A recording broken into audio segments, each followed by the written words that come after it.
Dun, dun, dun, dun, dun. Dun, dun, dun. Hey, everybody, it's me, True Power is Mine again. Yes, and it's still, go figure, November 8th, 2019, the year of our Lord. I was having a conversation, and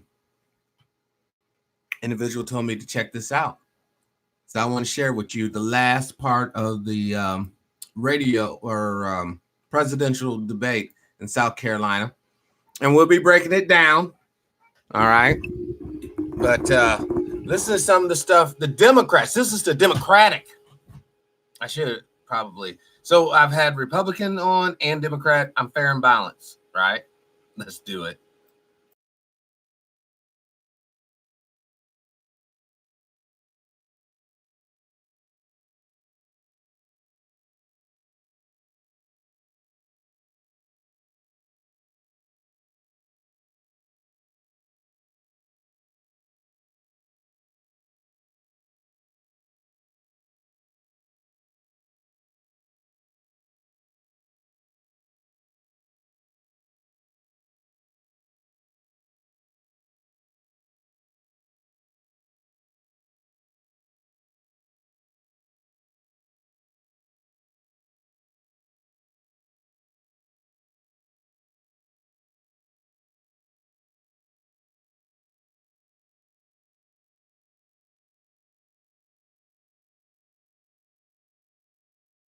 Hold on.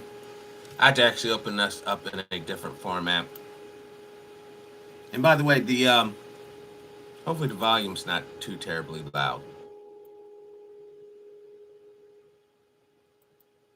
We was only a minute into it, guys. Oh, you know what? Hold on. Sorry. I should have thought this out just a little bit, but yeah. Welcome to the show. Of a decline, but I will not let that happen. We cannot let that happen. If we stand together, work together, sacrifice together, struggle together, like our ancestors have, we will not decline. We will rise. Thank you. Thank you.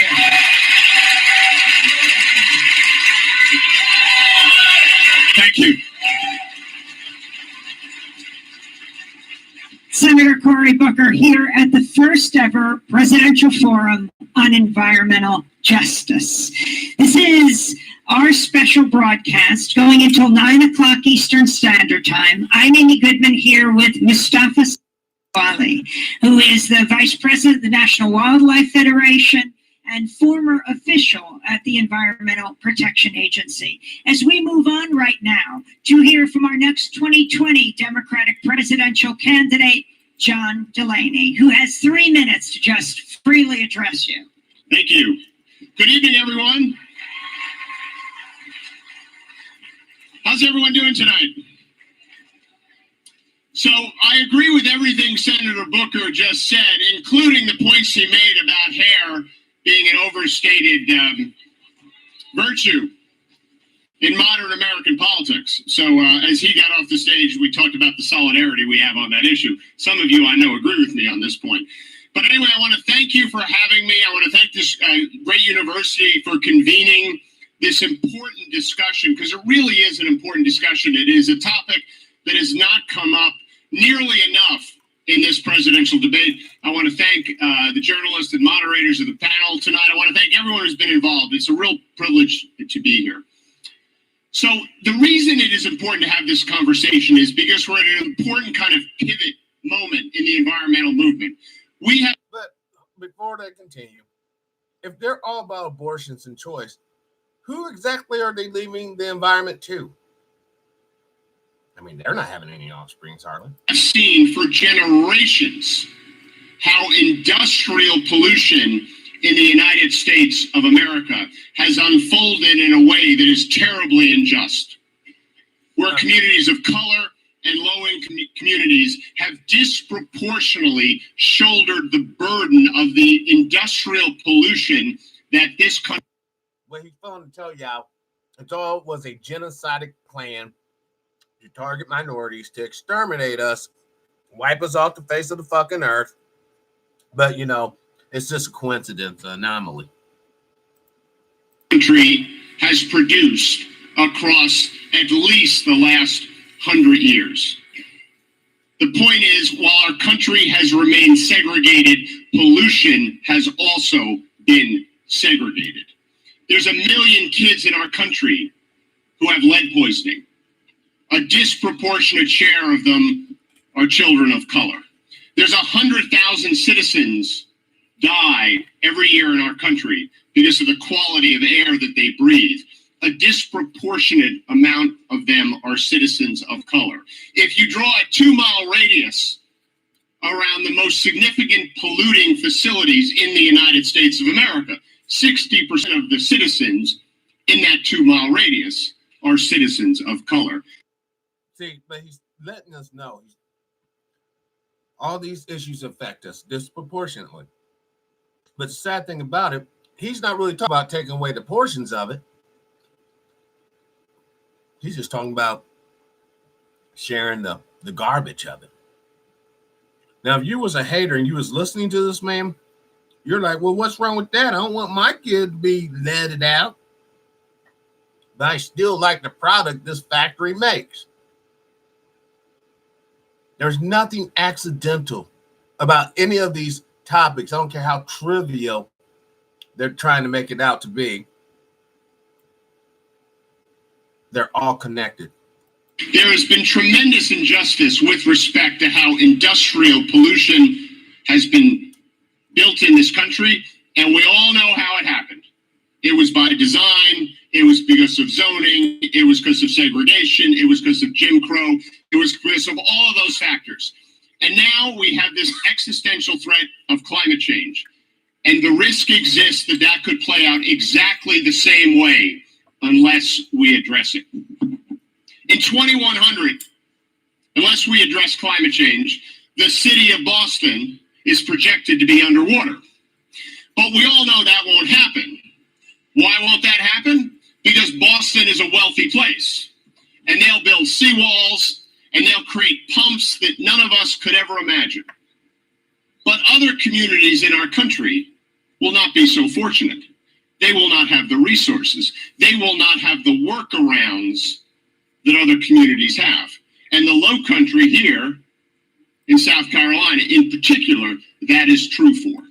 So this is why we have to think about climate change policy. And I'll talk about my policies during our Q&A, my carbon tax and dividend, what I want to do around innovation, how I want to create a whole new industry around direct air capture, how I want to lead the world globally, because this is a global issue, and how I want to deal with infrastructure, because we need to make massive investments in sustainable infrastructure.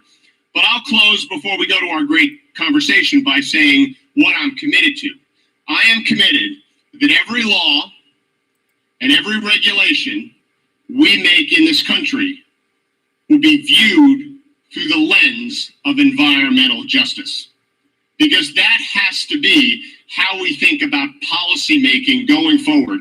And we have to deal with the problems of the past, and we have to position ourselves so that it doesn't happen with the next wave of pollution that we're now coming into sharp focus on, which is climate change. So I think I'm going to join you over here now. So thank you very much. Thank you. Thank you. And thank you for highlighting some of those public health impacts that are happening in our most vulnerable communities. Hazel Johnson, who is the mother of the environmental justice movement, used to talk about the toxic donut that she lived in there in the south side of Chicago. They were surrounded by 17 polluting facilities. Some of them were permitted. Can you talk about how you would address the cumulative impacts that happen in many of our communities?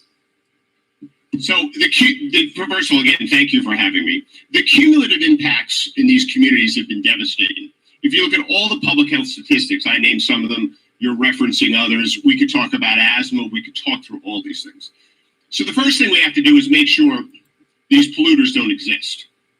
So we need policies to stop the pollution going forward, or to the extent there is pollution, that polluters pay. The second thing we have to do is part of building a universal healthcare system in our country, which is something I'm for, giving every American healthcare as a basic human right. We have to ensure, in particular, that that universal healthcare system covers some of the unique conditions that these citizens are living with because of their exposure to pollution, which, in my judgment, was installed in their communities in a discriminatory manner. And the third thing we have to do is we have to look at what kind of damages have occurred to them, not only as a matter of health, but as a matter of economic opportunity. Because clearly when you're living near a polluter and you're exposed to pollution, it has an effect on your kids. It has an effect on what's going on in public education, right? It has an effect on your economic opportunities. And I think those need to be addressed. Can you talk about your opposition to the Green New Deal? So my opposition to the Green New Deal as a specific proposal is that I don't think it's a feasible way forward. And what I mean by that, when I think about climate change, I think it's a very, very different issue compared to all the other issues we face as a country. Meaning, we have an infrastructure problem in this country. We spend 2% of our economy on infrastructure. We used to spend 5%. China spends 8%. We clearly should be spending more. But if we wait 5 years to do that, it's a missed opportunity. But it doesn't get exponentially worse. Whereas climate change is actually something where the clock is ticking. We are actually running out of time, and we have to get to net zero by 2050, in my judgment. And so one of the problems I had with the Green New Deal architecture was that it linked progress on climate to creating a universal healthcare system, which is something I'm 100% for. And it linked progress on climate to other things like universal basic income or a guaranteed jobs program.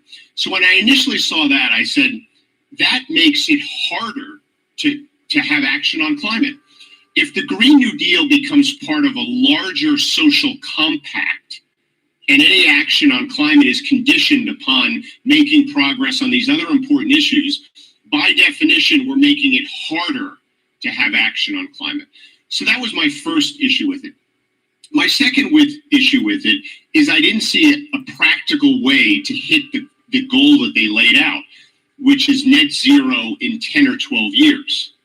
That to me is impossible, right? 80% of the energy in our country comes from fossil fuels. That's terrible, but that's what it is. That's what it was 5 years ago. We don't have alternative energy sources at this point in time to replace that in 10 or 12 years. And That's a lie.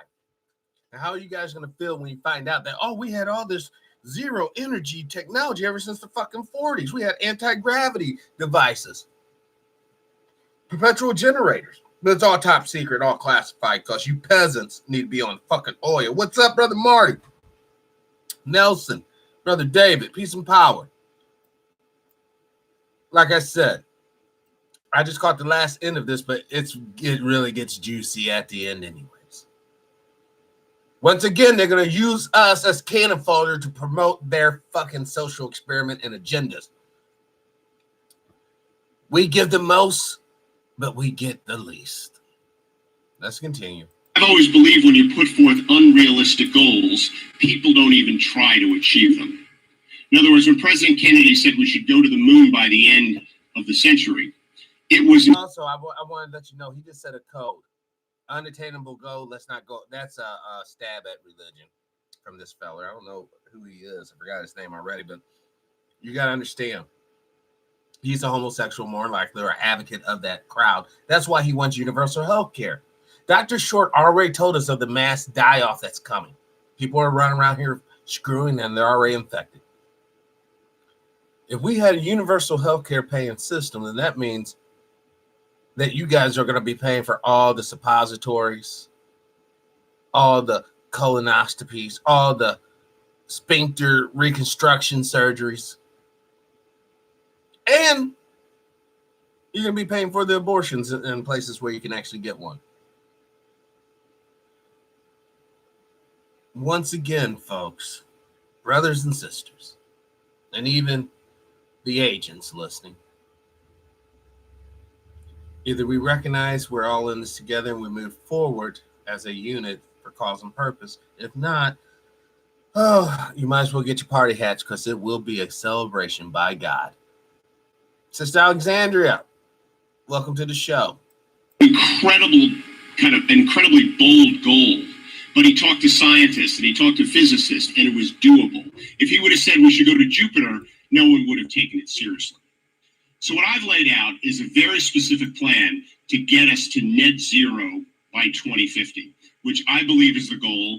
That's what the UN Climate Commission believed was the goal. So my biggest issues around it were three things.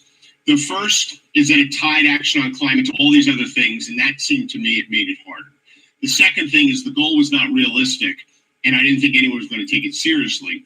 And the third part about it, there was no specific plans. I mean, I introduced the only bipartisan bill on climate change in the whole Congress of the United States. It was my legislation. It had Democrats and Republicans in equal numbers. It put a tax on carbon. It took all that money and it gave it back to the American people in the form of the dividend. I believe I can get that bill passed in my first year as president. Columbia University modeled that that bill would cut greenhouse gas emissions by 90% by 2040.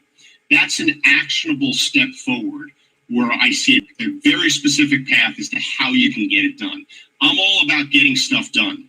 I think there's a huge cost associated with doing nothing, and we've paid it most significantly on climate, and I want to make sure the plan I put forward is actionable, and I can tell the American people how I'm going to get it done. I think we would have to admit, that the Green New Deal and some of the other youth-led movements have brought a huge Brother Al, welcome to the show. Peace and power.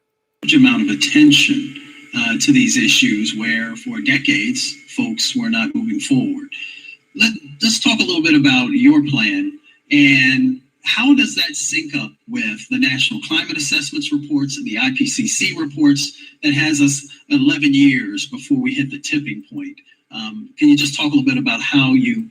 My plan is completely in sync with the IPCC report. And so the thing we got to, these years get a little confusing, right? Because some people say 10 years, 12 years, 11 years. If you actually talk to the scientists at the IPCC, they will say that we have to get to net zero by 2050. Now, to get to net zero by 2050, we have to be somewhere in 5 years, somewhere in 10 years, somewhere in 15 years. You got to be hitting benchmarks along the way. So my plan gets us to net zero by 2050. And let me tell you how we do it.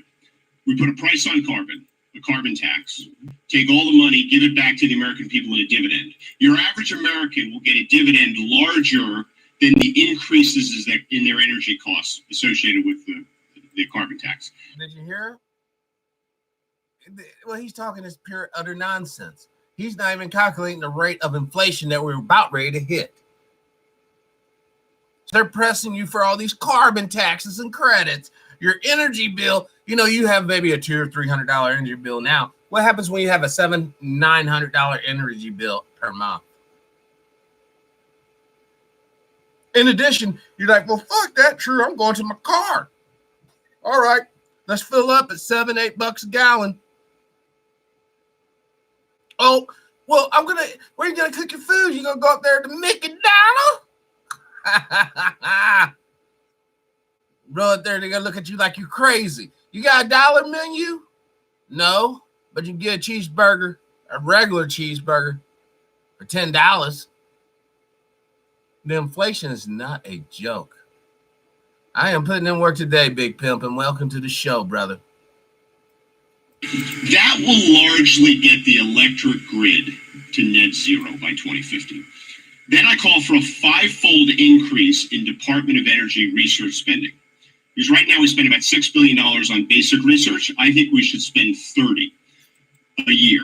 So I'm calling for a moonshot around research because we don't have the battery and transmission technologies. They don't exist right now that can get us to net zero by 2050. We're going to have to start inventing some of this stuff. The third thing, I continue and expand the renewable tax credits. I've got a massive investment in sustainable infrastructure as part of my infrastructure plan. I launched something called the Climate Corps as part of national service, which will be young people going around the country helping communities build sustainable infrastructure. And then I do something very unique. I create a whole new industry in this country called the direct air capture industry. Yeah, okay. Let's go back to this common whatever nonsense.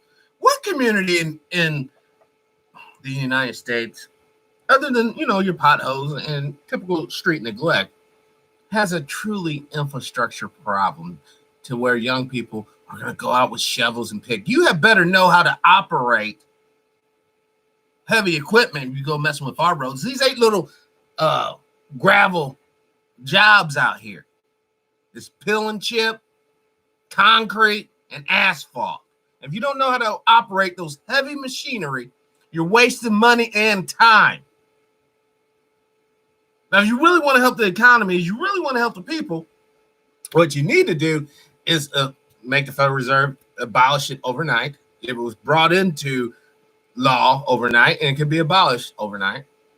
You make the U.S. Mint print the money and set the interest rates for our currency. We remove the petrodollar from the international scene and let the other countries deal with their monetary issues the way they see fit. You repeal property taxes. You repeal all governmental fees associated with licenses. And you give every citizen who is capable of learning the opportunity to get their doctoral degree. From kindergarten to doctoral degree for free. Because the U.S. Mint will be printing the money, and they should have the statistical information. If not, they should link up with the underwriters of insurance who have all the pertinent information about mortality and all that pertaining to citizens' well-being, and only put out enough money to incentivize people to be creative, to incentivize people to invent things. Oh, and also rescind the property tax. But at the same time, because we have people like Bill Gates and Jeffrey Epstein and the like, we should set some sort of, unless you're a farmer or a rancher, these are the only two categories where a land will be appropriated in large swaths. But for the average citizen, you should only be able to own 4 homes. And the combined acreage of all these homes, if you're not farming, you're not ranching, should only be 4.5 acres each. Or under. 4.5 acres or under. So that way, if you're some sort of money hoarder, you ain't gonna go and literally buy up a whole damn city and keep it for in perpetuity. No. Also, out of the 4 homes each citizen is able to buy, if they have the resources to purchase, we'll make the death going out simple. Because you're gone, the system's set up and designed for everyone to kind of make it. Once you're dead, and your wife's dead or your husband's dead, then by law, all those properties have to go to sell. Unless your children buy them from you for $1. It doesn't matter. Or somehow legally it has to get into their names. All right. Now that would fix the whole homeless issue. That would fix the injustice. That would fix a lot. But they're not trying to do that, because I'm telling you, y'all, and we're going to continue this radio broadcast, but I'm going to tell you guys, this place is fitting to get sold. I'm telling you, the closers, you guys don't understand how people close a business. I've seen too many not to be aware of the common sense. Sort of like if I went to a whorehouse, I can tell you that's a whorehouse the moment I walk through the door, because there's certain things that a normal house won't have. For one, like a condom dispensing machine on the wall. That was a joke. Let's get back to the show. And this is, again, based on the UN report, because they recommend, like I do, that we will not get to net zero by 2050 unless we remove 20% of the CO2 from the atmosphere. Literally like a vacuum. We got to suck it out of the atmosphere. And the reason for that is pretty straightforward, I think, which is He likes to suck. if you think about where greenhouse gases come from, they come from the production of electricity. We can get that to net zero. They come from cars. We can get that to net zero. But then it also comes from airplanes, big ships, farming, and manufacturing. And I don't even mean the energy in manufacturing, actually the manufacturing process. All of those things produce greenhouse gases. And there are no... And, you know, this dweeb talking, that last bit, he was referring to the workers farting on the line and creating CO2. God, these people in the CO2 shit is killing me. Climate change, as we are seeing it manifest before our eyes, quite literally is unstoppable. You can carbon tax all you want. You can keep people living in squalor. Fuck it. We can throw away our light bulbs and go back to candles. But the earth is in perpetual motion, just like your body was, or is rather, not the same vessel that it once was, even 3 or 4 weeks ago. The planet is just like us. Now, it's not alive. It doesn't go to a job. It doesn't fall asleep. It doesn't eat and all that. But as far as it being in motion, it's constantly evolving in the sense it's changing. The earth is not the same from day to day. It's constantly changing. Now, if we want to fix the real issues, and the issue isn't a fucking polar bear melting. The real issue is our nation basically being carved up by corporate puppets, by corporate masters, and by a lack of faith of the people. A lot of our fellow citizens are losing faith in the very governing process. And once you do a little bit of research, and I'm not talking write a damn novel, I'm just saying just the rudimentary research, you understand why people are becoming disillusioned quite rapidly. And you understand why certain people on Facebook are being muted. Certain people on Twitter are being muted because, once again, all the power on earth, baby, is in these words. That's why I'm so thankful to the Most High for this show and this platform that allows all of us to say what we need to say or what we want to say. And we haven't been detected yet, y'all. We have given away some information that people pay thousands of dollars to get. And it's sort of like Noah's Ark. This show is the Ark, and the Most High, whether you want to accept this or not, guided you to this show. Those who were not meant to understand the show or realize the potential, they are tuned off. Oh, no, I don't like that. But then when this motherfucker blows up, they'll be, oh, yeah. So it's irrelevant. The relevant bit is the information that we share on this program is being disseminated in ways unknown. And I'm so thankful for those who have taken up the mantle and made it their personal mission to get this message out. Thank you, thank you, thank you. Even if I will never, ever meet you in this lifetime, never share a cup of tea, have a sandwich with you and just chit chat, in my heart of hearts, I have so much love for you and so much gratitude for what you choose to do. Thank you. Let's continue. Plans for any of those things at this point. We don't have electric planes. We don't have electric ships. We're still going to do farming and we're still going to do manufacturing. Those things collectively constitute 20% of our emissions. So I believe right now we have to launch effectively an industry to start removing. Okay, let me explain something. I'm sorry I have to keep stopping this because I want the propaganda, the codes to be understood. We do realize only 20, or no, not 20, but 2% of this nation feeds the under 80 or 98%, right? And the reason why the farming and all of them have such high carbon footprints, because if they didn't, your ass would be out there picking the fucking food. All right, you get it now? without the big combines, without the big tractors, without all the automation to such a degree, there would be no way in Sam Hill 2% of a population can feed 98%, allowing other people to be artists, other people to be engineers, other people to be soldiers, other people to be this and that keeps the whole society moving in this modern form.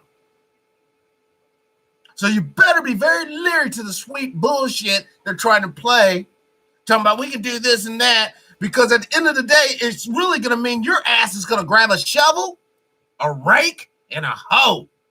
You ain't going to have the benefit of any type of technology because, we need to stomp out the carbon footprint. And your ass is going to be toiling in the soil. So I guess it's pretty cool that they did dumb us down collectively because it'd be very easy for a dumb motherfucker to acclimate to that type of situation. Yeah, I suppose. I just want to have me a plate of beans. Save the earth, right? And once again, I ask you, who's going to inherit the earth? These Democrats are all about killing the unborn babies.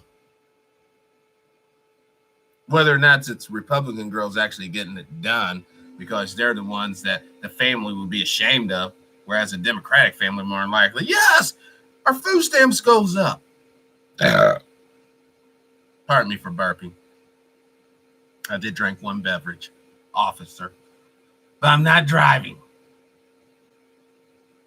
Let's continue. Moving the CO2 from the atmosphere.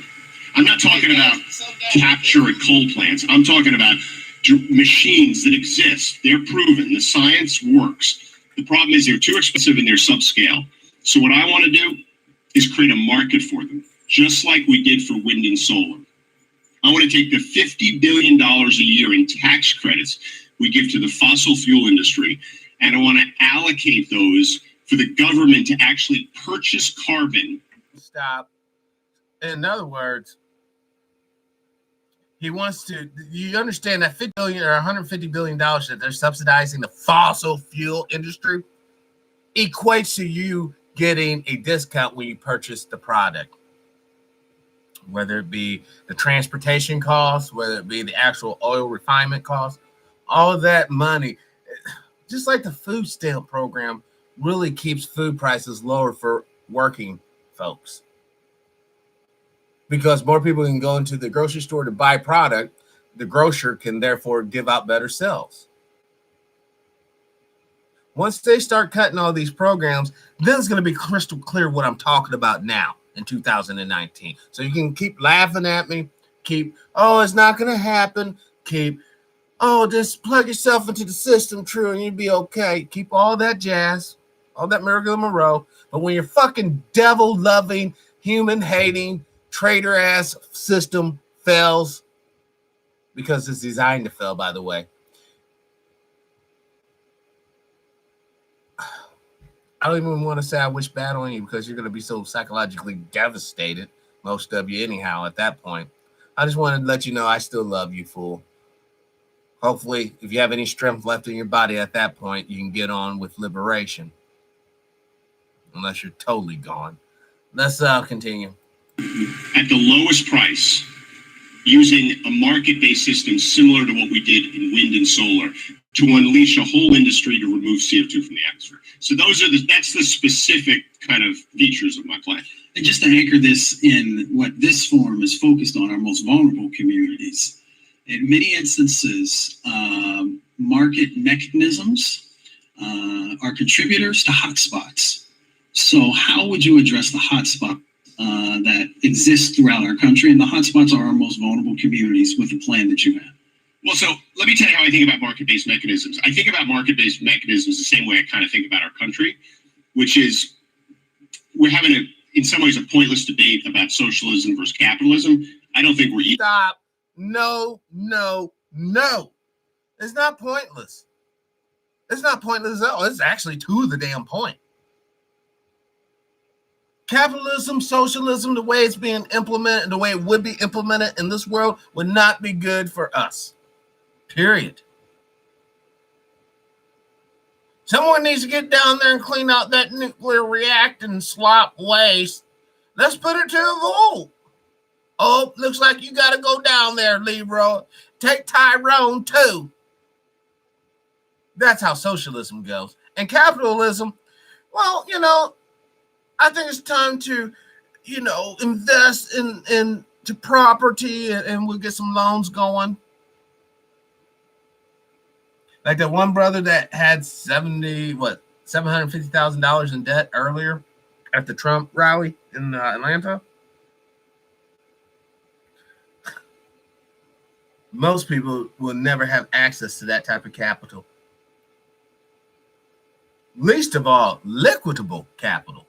Now, it's one thing just to have it on a piece of paper in a bank system somewhere, but it's a totally different animal to actually have $750,000 cash in your possession. But those are two things that the majority of you folks will never have to be concerned yourself with. You'd be lucky to get $7,500 in cash or even on paper. Because as we all should know, the average U.S. citizen doesn't even have $500 in the bank for emergencies. Let's continue. Welcome to the show, Tate. Either of those things, we're a free market economy that has strong social programs. What does that mean? You have a free market, but you put your thumb on the scale every once in a while to make sure you get outcomes that you want. At least that's what we used to do. We stopped doing that a couple of decades ago, and that's what we got to get back to. So when I think about this, the first thing you need to do is have remediation in disadvantaged or vulnerable communities that have already been negatively affected by pollution. The second thing you have to do is you need to ensure that if you're building any kind of a new industrial complex around renewables, that it's not disproportionately located in communities where it could produce a negative.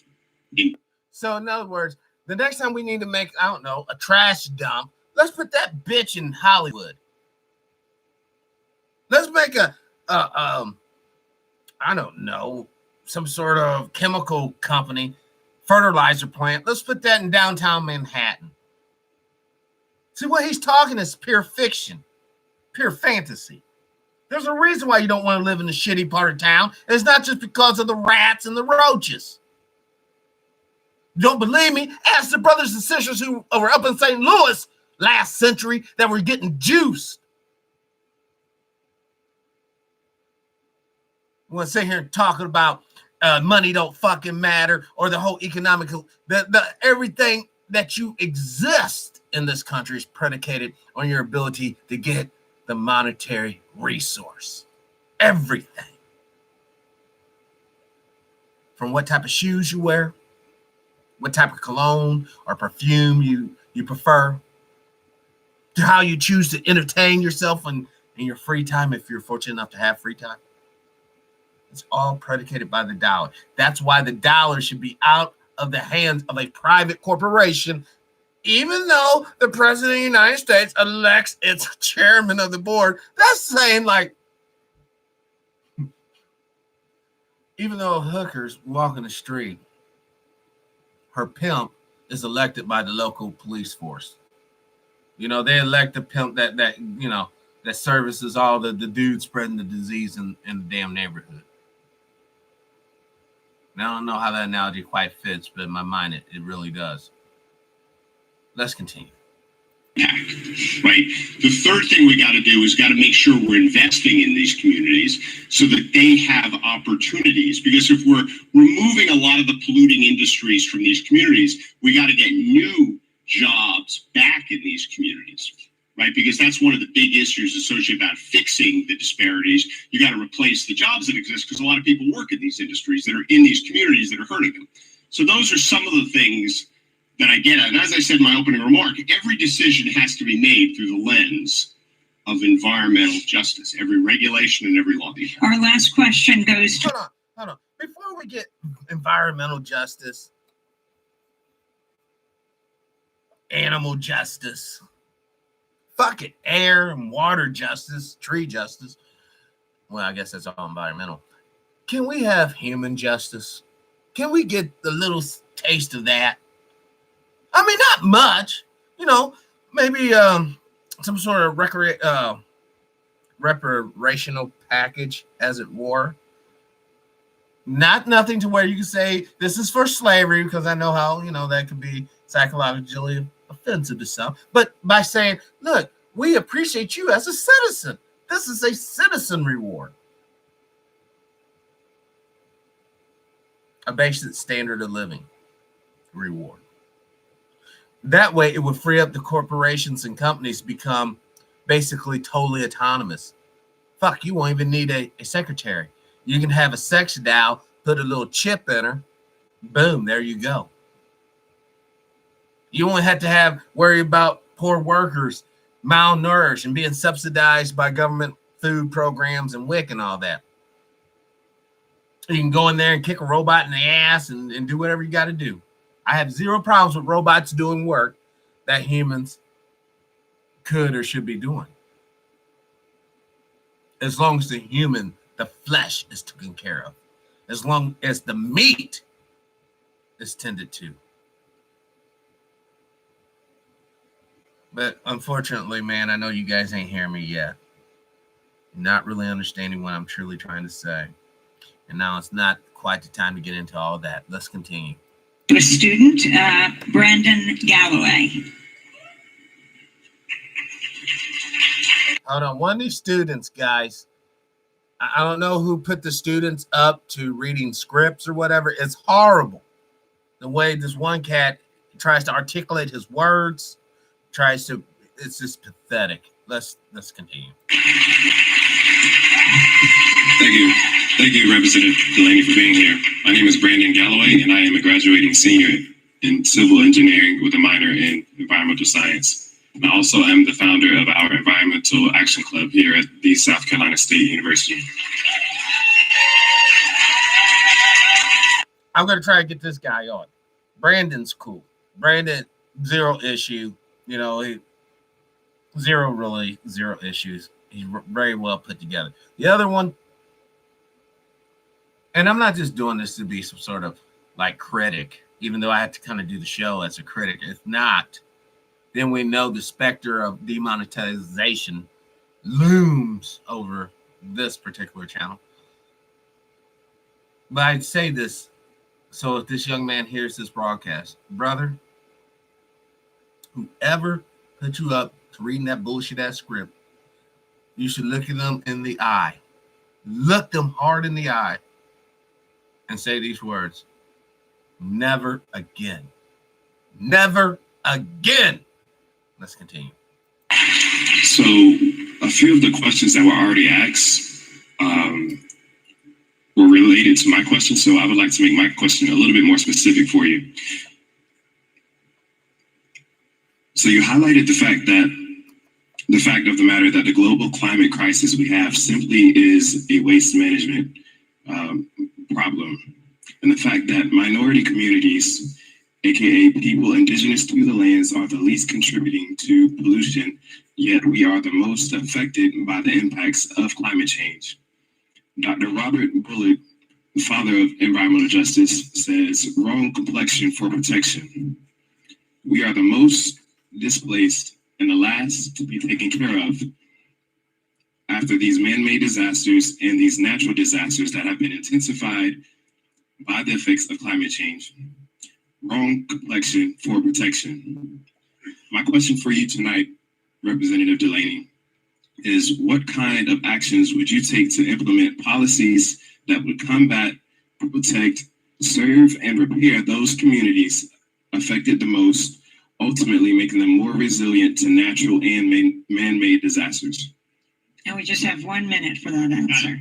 Well, Brendan, that's a great question, and I admire your background. It sounds like you're exactly the kind of person we need unleashed in the world to help solve this problem. So congratulations on the success of all your studies. So what it comes down to is we got to just think differently about everything. You know how the storm Dorian hit the Bahamas, and there was this amazing kind of picture where they juxtaposed this very wealthy community where all the homes were built in a very sturdy, hurricane-proof manner. And pretty much all of them stood. They lost some roof tiles, they lost some trees, but they were kind of fine. Right across the bay was a historic community that had been on the islands for a long time, and it was just leveled. You couldn't even see any resemblance of any structure. And that's because those structures weren't built up to high standards and people hadn't invested in those communities. And it was such a juxtaposition about the issue we're going to have with climate, because the majority of people who live in poverty around the world live at or below sea level. Most of them are going to be the most negatively affected by these changes. I believe not only here in our country, but as a global community, we need to allocate resources to building sustainable infrastructure 20 seconds. so that these communities can withstand the impact, to investing in upgrading their physical structures so that they actually live in homes that aren't decimated every time a storm comes through. And then it gets to how we actually allocate capital, not only here and around the world. And we have to basically invest in these communities because, as you said, they generally did nothing to cause this problem, and they are, in fact, the most vulnerable. And the only way to address that is to actually invest in the infrastructure that will protect them and in giving them the opportunity to effectively rebuild their communities so that they can withstand what is likely to be a much more difficult next several decades. Former Congressman John Delaney, thank you so much. Thank you. Thank you very much. Next up, as we come to this last half hour of this first ever Presidential Forum on Environmental Justice, is former Congressman Joe Sestak, who has 3 minutes to come out on the stage and make his opening statement. Well, you know, This is Cape. I just want to, they have a station identification. I don't need all that jazz. Yes. Thank you. Thank you. Thank you for having me here this evening. I'm Joe Sestak. I was fortunate to wear the cloth of our country for 31 years, in peace and in war. Thank you for your service, sir. But when I came back from the war after those 31 years, my then 4-year-old daughter was wheeled out of surgery with brain cancer that they couldn't get at the military hospital. The same as John McCain had, glioblastoma, and she was given 90 days. But you gave us a healthcare plan in the military that I could take her to other hospitals. So my payback to her, to my country, was to become a Democrat and run in a nearly 2-to-1 Republican district where I grew up, to become the second Democrat since the Civil War. And then, with a 100% voting record by Sierra Club and Penn Environment, called the most pro-environmentally friendly congressman in Pennsylvania, and with an F from the NRA, I was reelected by 20 points, but didn't have to spend a dime to get reelected on any campaign ad. When I left Congress, I decided to teach at Cheney University, the oldest historical Black university in America. That's why this is a little bit like coming home. And I didn't take a lobbying job. I decided to also work in a new nonprofit that's focused on the districts in Philadelphia where the infant mortality rate is worse than it is in Syria. And so, 2 points I'd like to make before I sit down for the questions. Believing in environmental security. The two are that whether it's climate change and its impact upon environmental justice, no matter what we do here at home, it will not matter. Unless somehow we take America's greatest strength, our power to convene the world. No, our great strength is called the 101st Airborne. Just using that as an example, but it's our military might.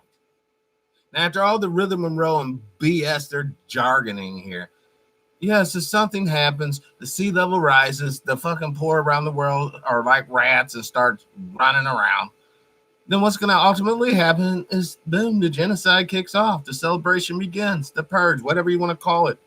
People are armed to the teeth for a reason. And it's not just to sit there and sing Kumbaya when things get tough. If you don't believe me, research black men shot in Katrina after the hurricane, just trying to get to the fucking evac center getting blown away with shotguns. So all you CFI nuts, you can just back up off of it.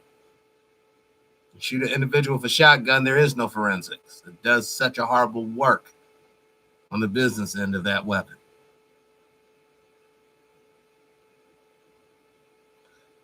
Poverty is a death sentence.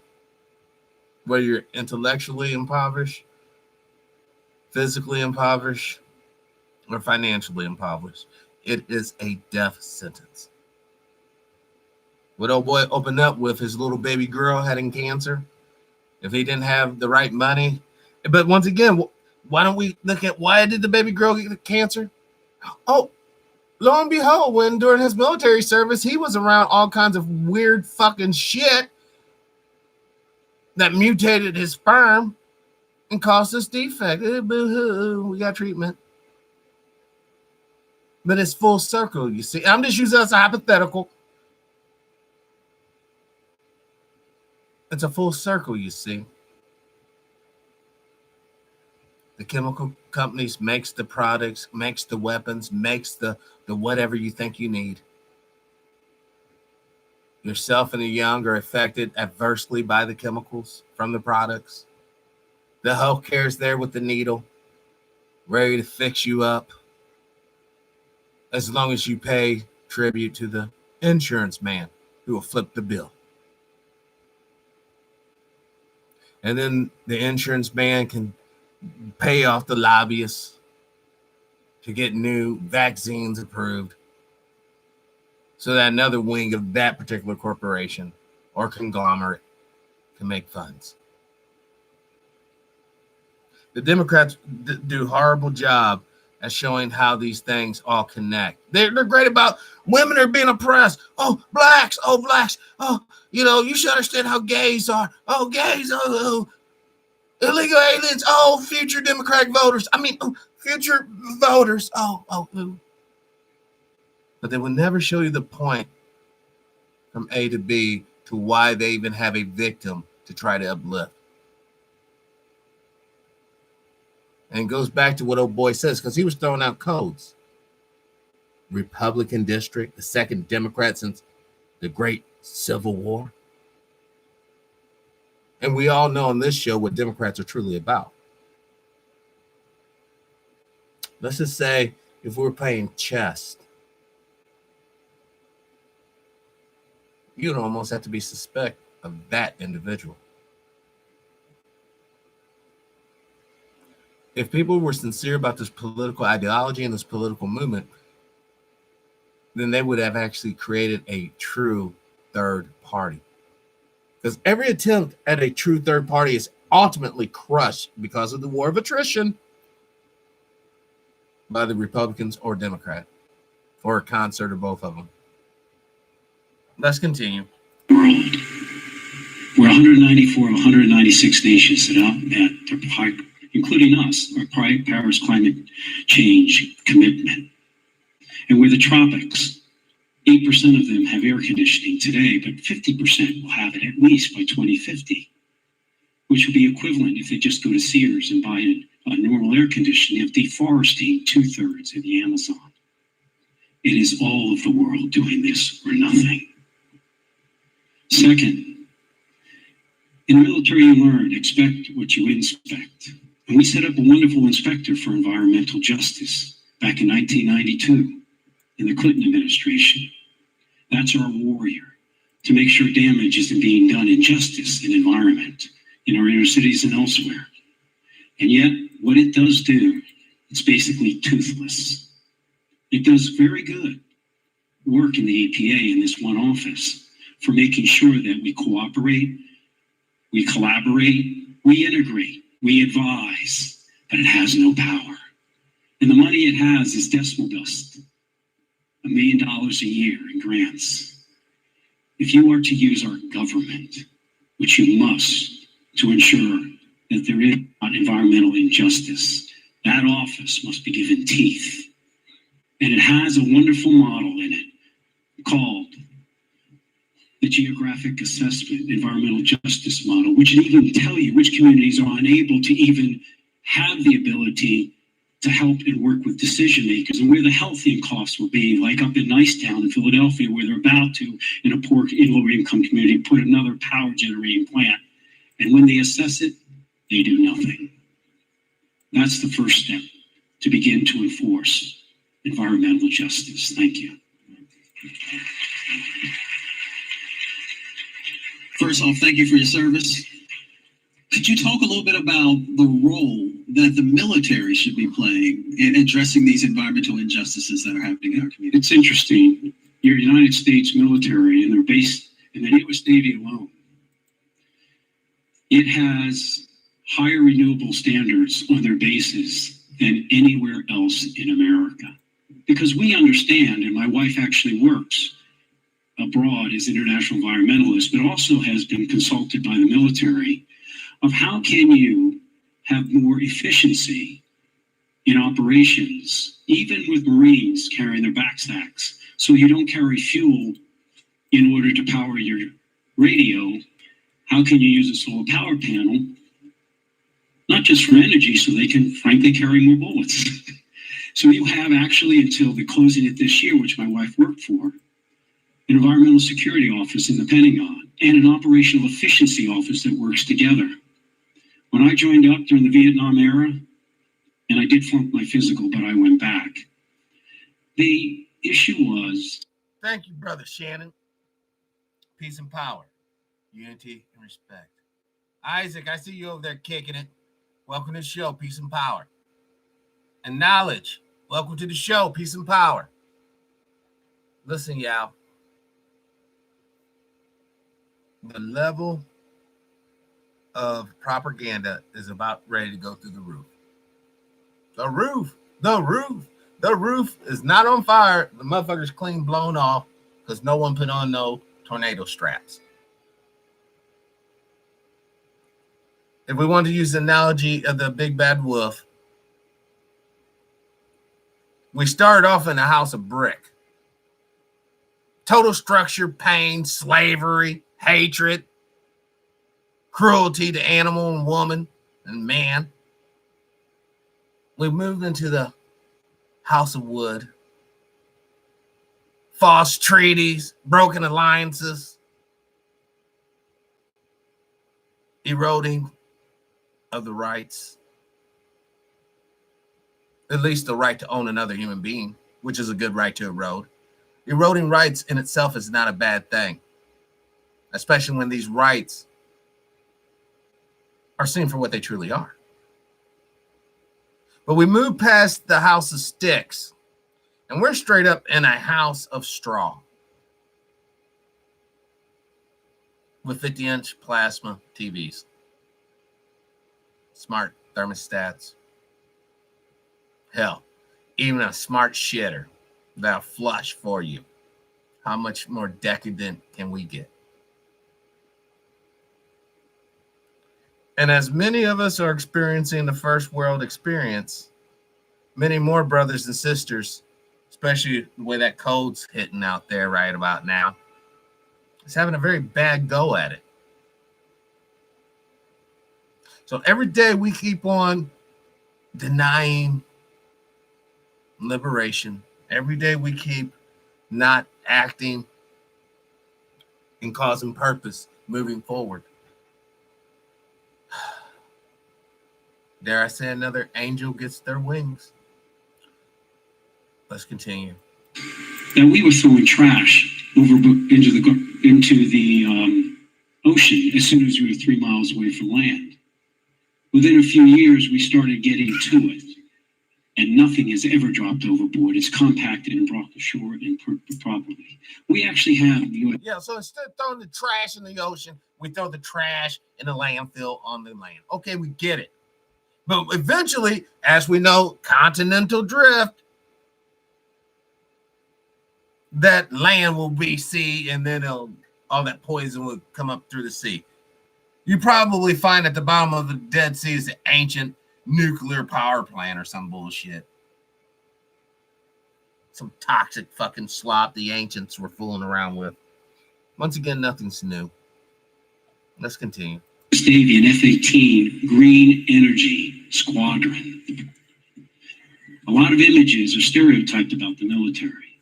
And can it do better? You bet it can. We should think about this. When I commanded an aircraft carrier battle group in the war, I was on the ground briefly because I headed the Navy's anti-terrorism unit, strategic anti-terrorism unit. I was on the ground in Afghanistan when the war began for a brief period. Came out, commanded a carrier battle group. And as we were doing the strikes, my head would go down every night, about 150 feet away from the core of a nuclear reactor. We make it sailor-proof. But we have something that we built back in the 1960s, a thorium plant that the Chinese came over and copied about a decade ago. We made a decision not to go thorium, but rather to go uranium, because it gave you dual use, i.e. you can make weapons from it. And sitting around this nation, because we cannot get rid of it, because Yucca Mountain in Nevada, where we're supposed to store it, was never permitted by the majority leader who's now retired to let us put it in there safely. We have loose nukes laying around this nation. But we should go to... Did you just hear that? Hold on. Listen to what he said. Listen to the words I'm telling you, these people are on code today, yeah. Listen to what he's talking about after the Yucca Mountain part. To go uranium, because it gave you dual use, i.e. you can make weapons from it. And sitting around this nation, because we cannot get rid of it, because Yucca Mountain in Nevada, where we're supposed to store it, was never permitted by the majority leader who's now retired to let us put it in there safely. We have loose nukes laying around this nation. Peace and power, Sister Kathy. Welcome to the show. By the way, we got loose nukes hanging around this country. That some of us are in the know, and that's really not a shock. That's why I'm not. No, we're not. We got more than that lying around this country. But we should go to thorium reactors because they cannot be turned into weapons. We built one, and it eats up plutonium and uranium. Now, where he's tripping, we need this thorium reactor. Instead of having Yucatan Mountain, we need a thorium reactor super site to where we can take the byproducts from our weapons programs and throw it into the fucking furnace. That'd be totally acceptable. Because here's the problem, kids. You can disarm yourself all you want, but the next guy that just got the technology, he ain't gonna disarm. And he don't give two shits about his fucking people, because the colonization program that allowed his people to come into power to begin with had disdain for the native people. So he don't mind irradiating them, just so that he can have the weapons, or she can have the weapons to threaten future generations of Americans, if there is to be an America, or United States to be PC. This is why they keep on telling us about the Civil War coming. They try to warn us about the split in ideology between the ruling classes. Because if you heard one of the several programs that I made today, when President Trump was doing his black speech engagement, and hopefully they didn't serve the man chicken of any sort. You know, they should have been classy and maybe gotten him some Trump steaks. But anyhow, I digress. I have basically blasted the Republicans and Democrats equally to show you that I'm fair and I'm balanced, at least with my personal rhetoric. But hopefully it's been insightful to help you to understand what we're up against, y'all. So many of you guys in the chat room get it. So this message isn't for you guys in the chat room. You guys are on it. But the reality is that I'm running out of time. Hold on. Let's continue. I want to play this. I shouldn't be talking so much. Let's play this. So there's a lot the military, our national security can do towards this, but they are actually on the vanguard of much of what's happening in this nation because we can direct and we don't have to try to get a bipartisan piece of legislation. We have a student who wants to ask you a question, Kurt Bennett.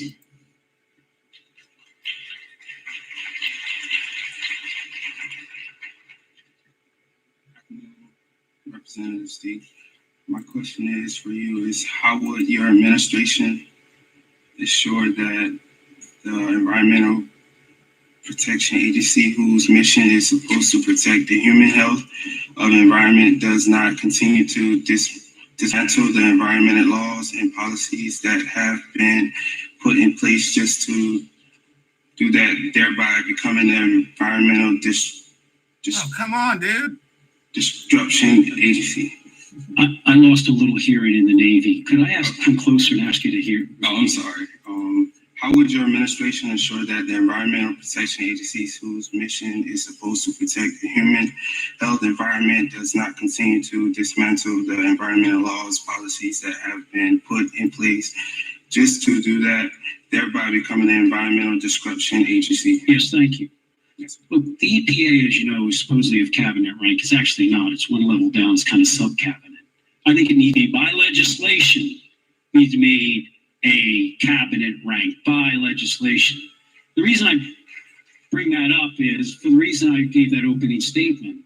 Look, we have a government that could beat Japan and Germany in 4 years in World War II, but it couldn't roll out a healthcare website for the Affordable Care Act in 4 years, which is the only reason I went to Congress.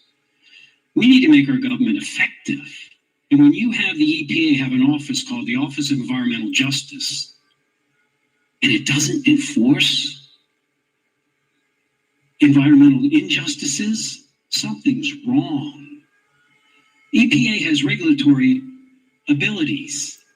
And the fact that it is not doing it, that is the one horse we have to ride, because it is the one horse, despite all the great words of wanting this or doing this, but that's the power that we have, is to have an office that has, like the Civil Rights Office in the Justice Department, that does go in and inspect voting rights and other things. We must pivot and make that one, sir, that one be the office, the horse that we ride most as we stand up with frontline communities. Could I end with one comment? And then I think I'm right out of time. Yes. Correct?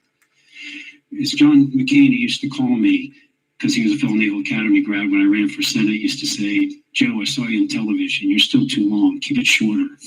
However, if I could very quickly, to the young man that just asked the question, I lived and I went to war with the youth of America, just like that young man.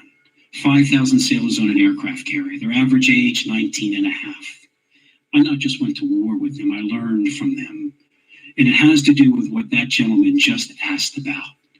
When a pilot gets in a plane, they turn on their engine. I'm not trying to be incredulous here, but this dude sounds like fucking Batman.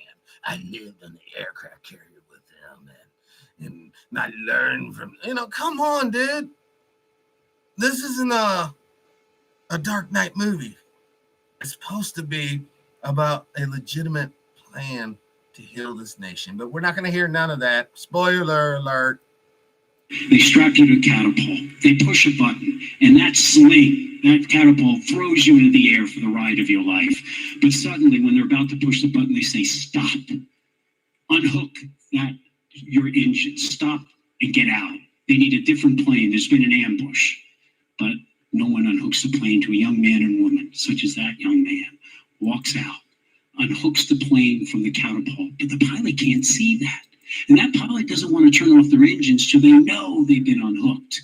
Because you turn off your engine and someone pushes that button and you're still hooked, you go off for the final ride of your life. And so that young man or woman unhooks the plane, walks to the front of the plane, and gives a very simple signal that says it all. Go ahead, pilot, you can trust me. Not for my word, but for my deed. And if I made a mistake, and you start heading overboard to your death when you turned off your engines, you're going right through me, and I'm going overboard with you to my own death. That is what we need in public office today.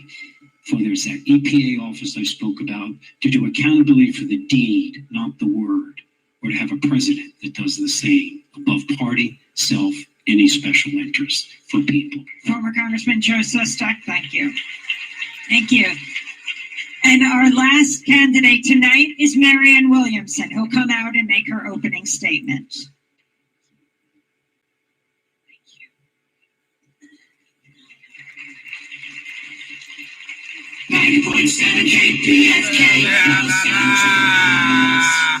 During the Democratic debate, when I was on stage, I talked about Denmark, South Carolina.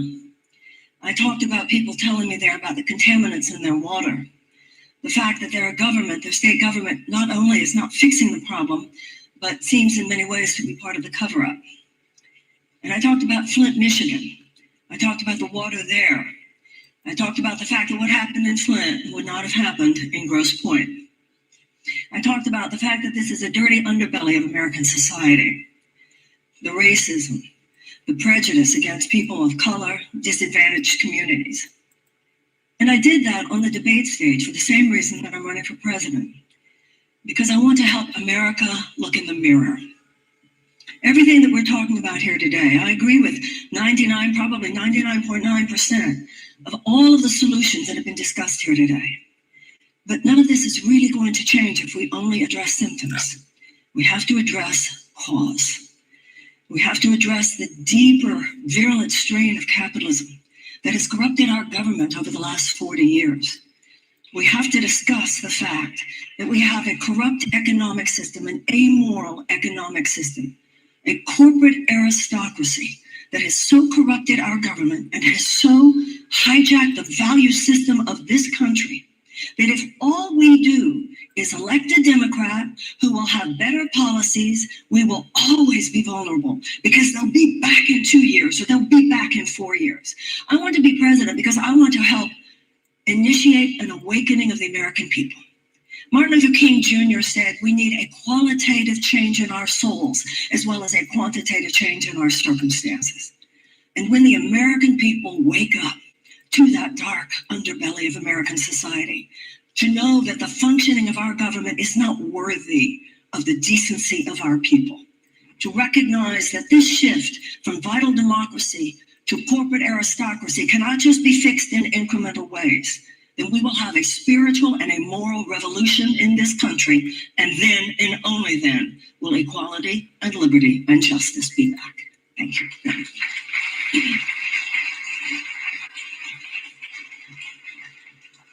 Thank you for being with us. Thank you. And sort of building on what you just shared at the end about our spirituality, our humanity, we have 500,000 people in our country who are homeless. Many of those are people of color, and we know that they are being impacted from climate change. They're being impacted in the sense that they are breathing more toxic air pollution than others. They often can't find clean water to drink.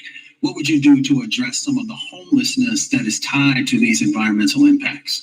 Well, first of all, I want to mention that out of that 500,000, 100 of those are children. We have 100,000 homeless children in the United States, of 13 million hungry children in the United States. Remember, we have 93 million people in this country who live near poverty. And of course, we have higher poverty rates among people of color, even more among people, Native Americans, etc.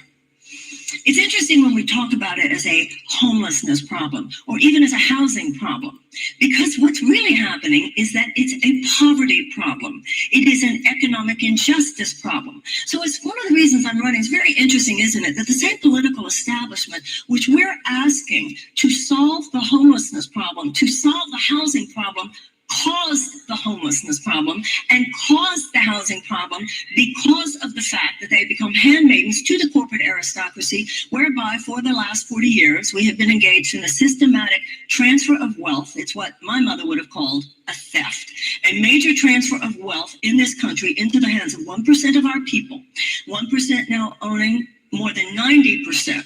The wealth inequality that does not just speak to numbers, it speaks to deep human suffering.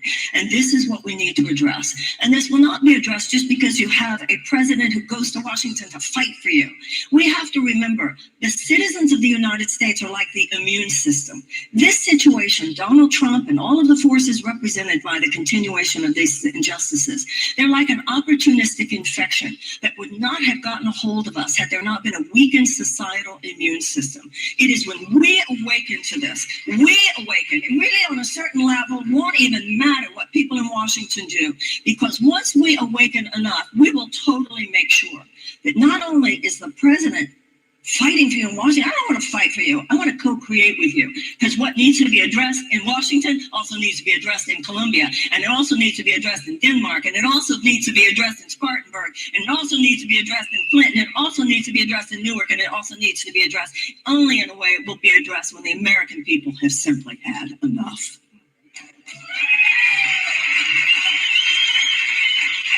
The Standing Rock Sioux are demanding that Dakota Access Pipeline be shut down. They're in court. They say a proper environmental impact statement wasn't done, among other things. What do you think should be done with that pipeline? What would you do in your first day in office as president? And with the other pipelines in this country that so often cross or are next to indigenous land? They absolutely should be shut down. They should not exist. And as you just said, the environmental impact statement wasn't even done. And particularly the fact, not only in the Dakotas, but also in Iowa, the fact that these things ever existed on native lands, there's not an accident there. These people have been treated unjustly, starting with genocide, continuing through cultural annihilation, unfair treaties that have been broken, the fact that the United States government, as it is now, is doing more to advocate for the corporate malfeasance and the corporate injustice towards Native Americans. This is all, the term that people use a lot these days is intersectionality. Everything's connected to everything. Because what happens is with this amoral economic system of trickle-down economics, it's interesting because these forces, they know that we're good and decent people. We are a good and decent people. The problem is not with the American people. So the way these forces operate is give people the standard of living that they want, and whatever suffering is a result, make sure it's on the other side of town or the other side of the world. And that's why you have these factories. That's why you have things like the pipelines, although you and others have brought the attention of the pipeline to the world, but if you hadn't. So this has to be recognized as the deep level of immorality, the deep level of corruption, which we must not take our eyes from even for a moment, and which we should never allow ourselves to believe will be fixed once we handle this environmental issue, or once we handle that issue with the pipeline. My father used to say, don't ever forget, little sister, the bastard's always at the door. We want to make sure that one of the students has a question for you. So Ariane Gillespie, are you here? You ready?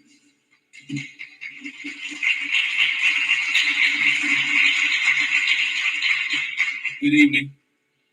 Thank you all again for coming out here to South Carolina State University. And my name is Aaron Golson from Decatur, Georgia. I'm a graduate student here in the agricultural business.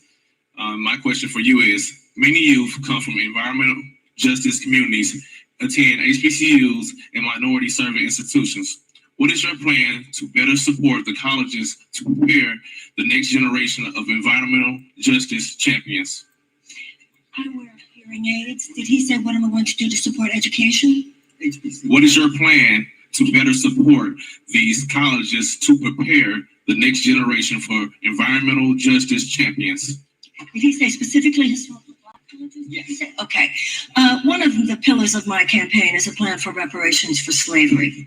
Reparations for slavery, because whether you are a person or you're a nation, you can't have the future you want unless and until you're willing to clean up the past. The difference between a plan of reparations and a plan of race-based policies is that race-based policies, number one, leaves open the question of whose fault this gap was to begin with. And also, it fails to bring forth moral force. Moral force comes with reparations, a sense of an acknowledgement, an inherent mea culpa, a recognition of a wrong that was done, a debt that is owed, and the willingness on the part of people to pay it. Now, one of the plans of race-based policies is billions of dollars given to historically Black colleges, which of course is important. But I feel that when you only have race-based policies, it's still white America saying, I messed with you and I'll tell you how I'm going to fix you. It's the same paternalism. Whereas with reparations, with my plan for reparations, Black America will decide. Black, if I owe you money, I don't get to tell you how to spend it. And the stipulation on the part of the U.S. government is that the money, the $500 billion that I have proposed to be dispersed over a period of 20 years, would be used for the purposes of economic and educational renewal. And so I want back as part of this reparations plan, but I also want for every American, I want free college. For every American, I want a removal of the college loans, and I'll tell you why. Money does not come from a bunch of corporate aristocrats who are dropping crumbs from the table in the form of job creation.